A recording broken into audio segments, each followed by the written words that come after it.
Welcome back to the channel. My name is Brian Kingsbury. Today we're going to do another Brian Reads the News segment. This one is titled 11 Things Boomer Kids Had in Their Childhood Homes That Are Pretty Much Obsolete Today. There are many things today that our children have access to, most of which they couldn't even imagine living without. Technology has become pervasive and hardly any of their interactions take place face to face. They have quick and easy access to all of their favorite music instead of having to beg their parents to take them to the record store, and they never have to use physical maps when they have digital GPS easily installed. With the use of technology, there are certain things boomer kids had in their childhood homes that are pretty much obsolete today. If you were to pull a child out of modern times and put them right into a boomer's childhood between the late 1940s and early 1960s, they likely wouldn't know how to survive, as many of the items that existed back then have been replaced. Here are 11 things boomer kids had in their childhood homes that are pretty much obsolete today. Item number 1, ashtrays. In an era where smoking cigarettes was more widespread and socially accepted than it is today, it wasn't uncommon to have ashtrays laying around the house in places where kids could easily reach them. Some of them were decorative and easily grabbed kids' attentions, and they included them in their toy stash. Nowadays, most kids likely do not even know what an ashtray looks like, and since parents tend to be much more protective than they used to, you would never see them using something designated for cigarette butts as a plaything. Item number 2 is metal lunch boxes. Before there were brown bags that children used to carry their lunch into school, hard and clunky metal lunch boxes were incredibly popular from the 1950s through the 1980s. The lunch boxes often included colorful designs or featured popular TV and movie characters. The lunch boxes were also easy to clean, kept food fresh, and using them reduces the risk of microplastics getting into meals. In fact, many consider stainless steel to be the safest material for food, as it's non-porous and lasts quite a long time. Item number 3 is rotary phones. Older generations know full well the complex and monotonous experience of using a rotary phone. It's something that younger generations will never have to deal with, but the thought of it could surely make them cry. Nowadays, rotary phones are something children today would expect to see during a trip to a historical museum. Before the iPhone and a touchscreen, kids used landline phones and circular dials with numbered holes. When they wanted to make a call, they would place their fingers in the appropriate number holes and rotate the dial around the stop, repeating the process for each number. It was a lengthy process that kids today wouldn't have the patience for, considering all they have to do when they want to make a call to someone is to click on their name on the phone. And if they want to communicate even faster, they can text. Item number 4 is console stereos. Considered the golden age of vinyl from the 1950s through the 1970s, the all-in-one music systems known as console stereos were one of the main sources families relied on for music and entertainment. They were often made out of wood in order to easily blend in with home decor, but if most kids saw a console stereo today, they would assume it was just an odd piece of furniture. Before music could easily be played through portable devices, console stereos were how many boomer kids listened to their favorite tunes. They would often have to battle their siblings over whose turn it was to play a particular genre of music in the living room, while all kids have to do today is plug in their wire headphones and have their music all to themselves.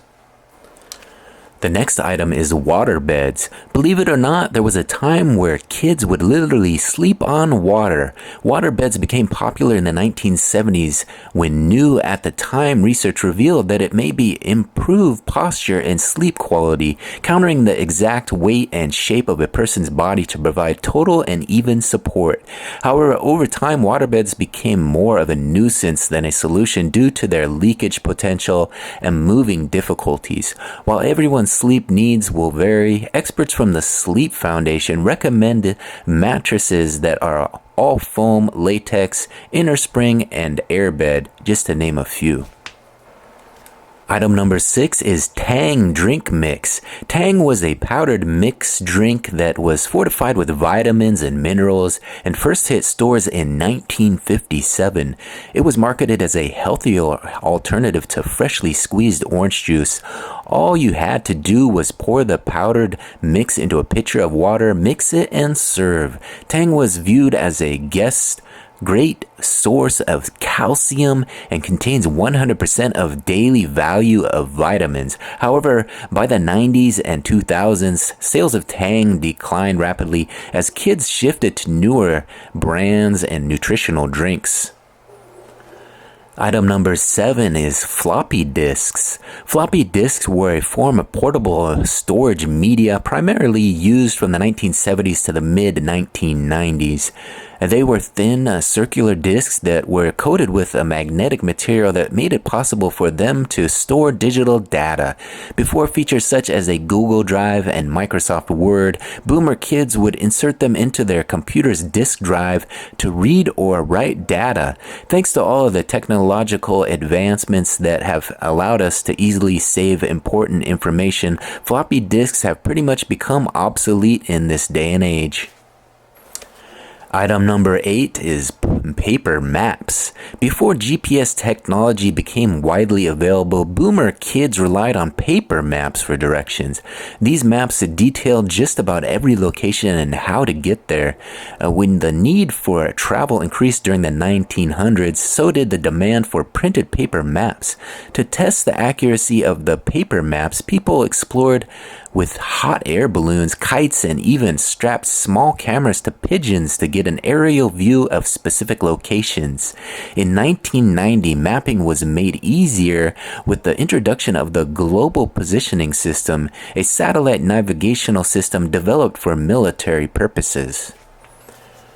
Next item at number 9 is antique TVs with rabbit ears. Although vintage televisions weren't actually equipped with rabbit ears, the antennas used on them certainly resembled them.